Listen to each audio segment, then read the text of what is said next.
Pendengar setia dimanapun berada, hari ini saya akan bercerita tentang seseorang yang mendapatkan emas ketika dia mendapatkan satu peti emas di kebun yang baru dibelinya. Bagaimana ceritanya? Tidak pakai lama-lama karena saya masih ada kegiatan mengajar sore, ya. Jadi tidak pakai berlama-lama. Inilah dia ceritanya. Allahumma shalli ala sayyidina Muhammad wa ala ali sayyidina Muhammad. Belum lanjut, tekan like, subscribe. Terima kasih. Bismillahirrahmanirrahim. Assalamualaikum warahmatullahi wabarakatuh. Alhamdulillahirabbil alamin. Allahumma shalli ala sayyidina Muhammadin wa ala alihi wasallim wa bi barakati jamil ahlul baiti Rasulillah ajmain. Pendengar setia saudaraku dimanapun berada, bagaimana kabarnya? Pulsa data masih oke. Belilah agak-agak berapa giga. Bersyukur kita kepada Allah Subhanahu wa taala yang mana hari ini pulsa data kita masih cukup atau wifi kita masih oke, sehingga kita masih bisa streaming hari ini. Yang terutama ya kesehatan yang Allah berikan kepada kita, bersyukur kita hari ini kita dalam keadaan sehat walafiat bisa melihat layar ini. Salawat dan salam kita hadiahkan Nabi besar Muhammad SAW, keluarga ahli warisnya sekalian, semoga berkah dan istiqomahnya senantiasa kita di jalannya, amin ya rabbal alamin. Pendengar setia dimanapun berada, hari ini saya akan bercerita tentang seseorang yang mendapatkan emas ketika dia mendapatkan satu peti emas di kebun yang baru dibelinya. Bagaimana ceritanya? Tidak pakai lama-lama karena saya masih ada kegiatan mengajar sore, ya. Jadi tidak pakai berlama-lama. Inilah dia ceritanya. Allahumma shalli ala sayyidina Muhammad wa ala ali sayyidina Muhammad. Cerita diawali bahwa ini ada saya baca di buku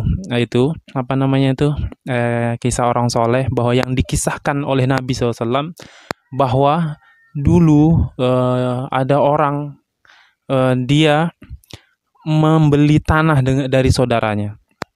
Dia membeli tanah dari saudaranya.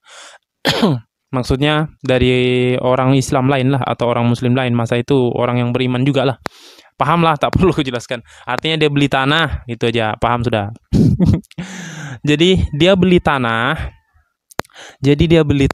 ya kan? Dia beli tanah. Beli tanah lah, ulang-ulang betul ya. Dia beli tanah, selesai sudah akad nikah pula. Ini orang sudah kawin, jangan kau kata nikah. Akad jual beli. Dia sudah beli tanah, sudah akad. Saya jual tanahnya dengan harga sekian dinar. Saya beli tanah itu dengan harga tersebut. Oke, deal, langsung.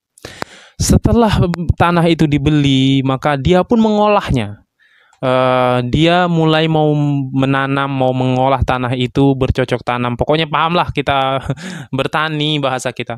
Ketika dia gali tanah itu, dia menemukan di dalam tanah itu satu kotak peti emas. Wow banget kan? Satu peti loh ini. Kalau aku dapat itu kayaknya aku kasih semua lah kau. Ya kan? Kalau aku nih dapat satu peti emas, kau ambil sama kau. Terus Ustaz enggak mau. Aku bisa menghayal sesuka aku, nanti mau ambil berapa peti lagi aku dapatkan, kan hanya hayalan aja. Lanjut. Jadi dia dapat satu peti, ini kisah nyata, dikisahkan Rasulullah, dikisahkan oleh para ulama juga, mendapatkan satu peti emas di lahannya tadi. Pokoknya wow banget lah, dibuka, oh emas satu peti. Tapi apa yang dia lakukan? Dia tutup kembali. Ada sebagian ulama, ada yang mengatakan dia itu dibawa pulang ke rumahnya. Ada yang sebagian ulama ditutup kembali, cuma dikasih supaya aman. Maka dia datang sama penjual tanah tadi. Dia datang sama orang yang penjual tanah tadi. Kalau kita diam aja. Jangan ngomong-ngomong ya kalau kita dapat di sini. Diam aja. Nanti kita sedekah aja, nyaman. Tawa dia. Jadi dia tutup kembali, dia datang sama penjual tanah tadi. Dia bilang, saya datang ke sini mau mengatakan bahwa saya itu hanya membeli tanah saja, saya tidak membeli emas yang ada di dalam tanah itu. So, oh Adi, karena saya gali ada emas di dalam tanah itu. Penjual tanah ini pun orang yang takut kepada Allah Subhanahu wa Ta'ala. Dia mengatakan, saya jual tanah itu sama seluruh isinya yang ada di dalam tanah itu, termasuk emas, berlian, mungkin apa yang di dalam, ular, kalajengking, ambil semua. Saya menjual tanah itu sama semua isi yang ada di dalam tanah itu.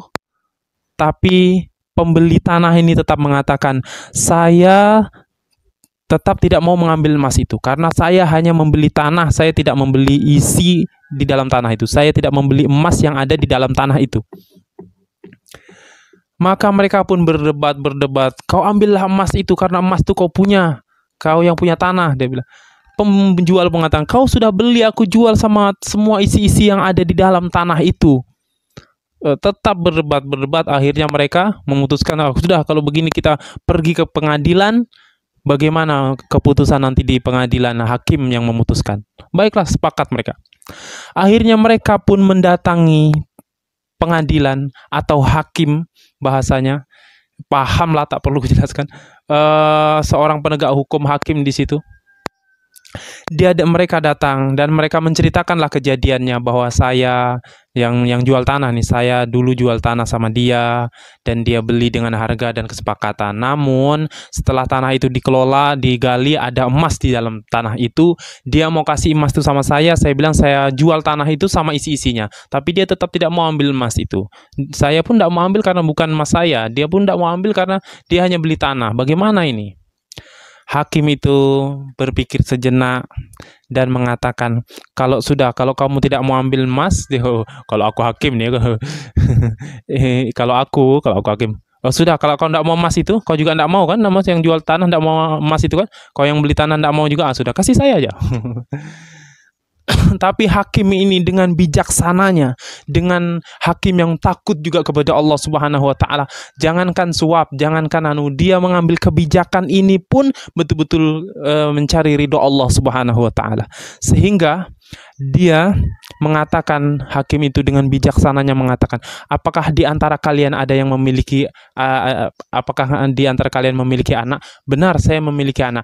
Anakmu laki-laki atau perempuan? Dia bilang, anakku laki-laki.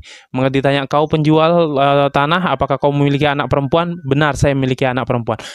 Jodohkan mereka berdua, jodohkan mereka, nikahkan mereka, hadiahkan emas itu untuk pernikahan mereka, dan jangan lupa bersedekah. Masya Allah, bagaimana solusi dan kebijaksanaan seorang hakim yang seperti ini. Inilah zaman mereka yang betul-betul takut kepada Allah Subhanahu wa Ta'ala. Kalau memang betul-betul bukan haknya, tidak mau dia sentuh, tidak mau dia ambil.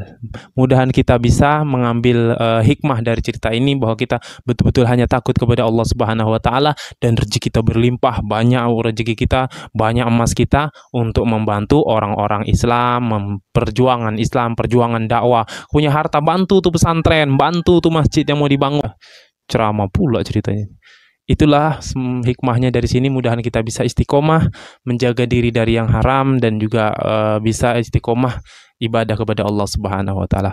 Ini saja cerita kita kali ini. Hari ini semoga kita dalam keadaan sehat walafiat semua.